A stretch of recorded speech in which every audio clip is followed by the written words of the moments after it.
I got to correct something I said earlier in the show, Buck, and this is maybe a major flaw in our holiday power rankings. Neither one of us ranked New Year's Eve. Oh, I am anti New Year's Eve. Oh, so you considered and rejected ranking New Year's Eve. Sir, we have a whole conversation. New Year's Eve is the most stressful, overrated, annoying holiday. I will take National Pancake Day over New Year's Eve.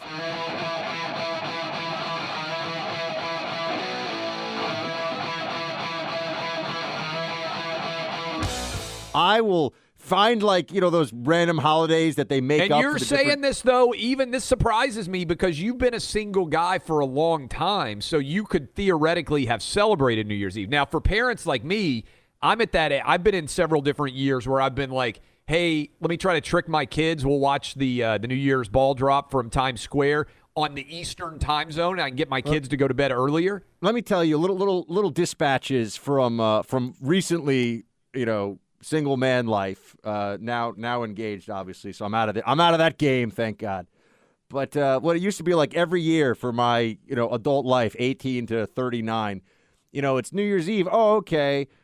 How do we make this the most amazing night ever? And then you go out and everyone gets super drunk. They try to go to as many parties as they can, and it's never really what you want it to be. Then you get a little older, right? That's in your 20s. Maybe into your 30s. It's like, oh, there's all these parties. I'm going to all these parties. And, you're going to have that moment where, you meet the beautiful stranger, you make out at midnight, and you get married and have 5 beautiful kids. Doesn't work that way. Everyone's like, I'm so drunk. They're all, stumbling over each other. There's always someone who's yelling, I'm stuck in line. I can't get in. And everyone's all upset. It's a total mess.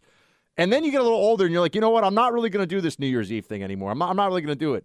And then about 3 weeks before it's New Year's Eve, maybe a month before, people start texting you, hey, we're going to do something, right? And the peer pressure starts getting ratcheted up. You try to opt out. It gets ratcheted up. And then all of a sudden you're like, okay, well, I guess I'll go to, that super expensive restaurant where they're going to give me a prefix menu with the worst, cheapest food they have and the worst service imaginable. And they're going to usher us in like cattle and usher us out in scheduled seating. And the restaurant could care less about the whole thing. And you're in for in New York City, Clay, a crappy restaurant's going to cost you $200 on New Year's Eve per person. I mean, you go to a hotel in Miami. I've been in Miami last few New Year's Eves. You go to a place that's just okay, $500 a person on New Year's Eve. It's crazy. I hate it. It's a great night for restaurants. I would argue with you that New Year's Eve, heading into New Year's itself, and I'm curious if you would agree with this, number one night for women to be dressed up in fancy dresses, ready to go out, have a great time, that ends with them crying. I can't tell you the number of times. Can't tell you, Buck, the number of times that I have either been with or been out on New Year's Eve. Everybody's in a great mood. Especially if you're single, you got 25-year-olds in your 20s who look like they're at their prom or something. They're sitting outside of the booming music at some New Year's Eve party, and the mascaras. They're like, I just don't understand why he doesn't do the thing that he does. It is the number one night for girls to cry about their boyfriends or their significant others or the guy that they thought was going to be their boyfriend that it didn't work out. I can't tell you the number of times. They're often, they got the fancy shoes that they're just done with. They got them in their hand. To your point, mascara running down the cheeks, fancy dress. One of the heels done broken on the shoes, so they're walking around barefoot in New York City streets. Not advisable. Hair is a wreck. It inevitably starts to rain. It is the number one night for single women tears. Wait, of but the hold on. There's not even a close second. I feel so. How are you not? You're coming over to my side on this one, Chief. Which is New Year's Eve is the worst holiday. Well, no, I was I didn't even think about New Year's Eve in my rankings, but I was I thought maybe you as a long-term single guy might have it in your top 5. No. It's very. It's not good. And honestly, if there's one person you want to do the midnight kiss with, you just want to hang out with that person. You don't want to wait till midnight. So why are you going to some big party? I think the whole thing is it's a scam. I don't know if it was made up to sell Hallmark cards or something. Someone tell me what the conspiracy is behind it. But I think New Year's Eve is a scam and a half. And look, how do you have a great New Year's Eve? Hang out with the people that you like the most, your family, your friends, whatever, in a mellow setting. Maybe have a glass of champagne or a glass of whiskey or something, have a good meal, watch the ball drop on TV, and go, great, tomorrow's January 1st. Let's get after it. That's it. I will tell a lot of guys out there listening, and some women as well, the college football playoff games are on New Year's Eve tonight, this year. So on December 31st, starting about 4 o'clock Eastern, all the way up through the official New Year, right now I've got guys panicked right now because they hadn't done the math in their head, and they got wives or they got girlfriends, and they were supposed to plan something, and now all they want to do is just sit back, have a couple of beers, watch college football playoff. Direct overlap with New Year's Eve. Buck, they tried to brand this when they expanded to the 4-team college football playoff. They said, hey, we're going to make New Year's Eve synonymous with college football. Biggest disaster schedule ever, because what they didn't realize was a lot of people have big plans, and they created, I think, more fights relating to sports over these games going on head-to-head than they ever contemplated would happen. My thing is I do love eating out, and I love going. That's my way of experiencing different cities and towns all across America. I just want to, what's the best food they've got here? So I love going out to eat.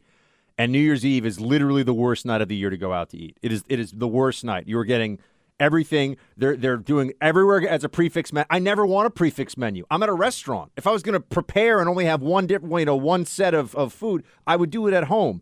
They triple charge you in most places. So for eating out, it's the worst night.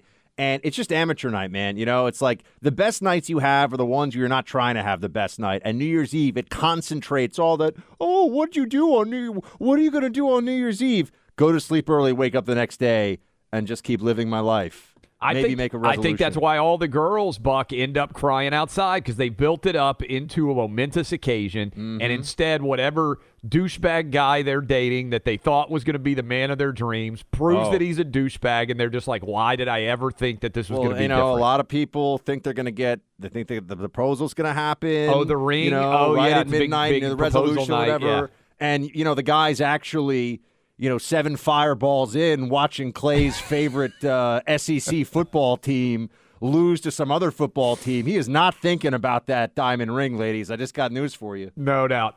That's true. Yep, that's how it happens. Greg in Houston, Texas has some New Year's Eve thoughts for us, even though it's Thanksgiving. I guess we're going to dive into New Year's Eve. What's up, Greg? Yes, sir. I'm 65. I'm retired. And I feel exactly the same way as you guys do about New Year's Eve. It's just worthless. But 40 years ago, 1982, it turned out to be the best day of my life. My love life was in a rut, and I met my wife at a small New Year's Eve party. And we dated for about 4 years. What was did you speak to her first? Do you remember what your opening line was? Did you guys smooch at midnight? Give us the details here, Greg. No, my confidence was just in a rut. And I looked at her and I said, too good looking, too good. She actually had to come to me.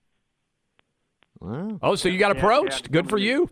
I will tell you. 40 years later, boom. My mom approached my dad at a cocktail party. That's how they met. Mrs. Sexton approached Mr. Sexton. Oh, yeah. He had good hair. I respect the game.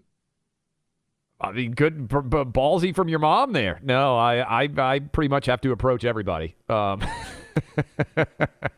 One day you got to tell us the Mr. and Mrs. Clay Travis story about how you guys met. But right now it's fast. I was recruiting the hot girls for co-ed softball in law school, and she's hot. And I went up to got her on the team. Next thing you know, we got 3 kids. Shelly in Las Vegas, Nevada has some thoughts for us. What's up, Shelly? Hi. How are you? I just want to tell you, just rethink New Year's Eve, because New Year's Eve is my birthday. Well, happy birthday in advance, Shelley. Now I do like it a little bit more.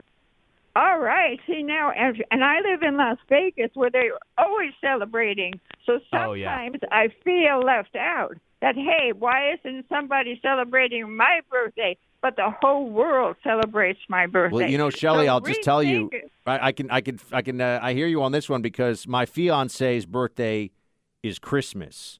So she has to share her birthday with baby Jesus, which can kind of be, that's tough. I mean, I love my Care Bear, but baby Jesus is a big deal.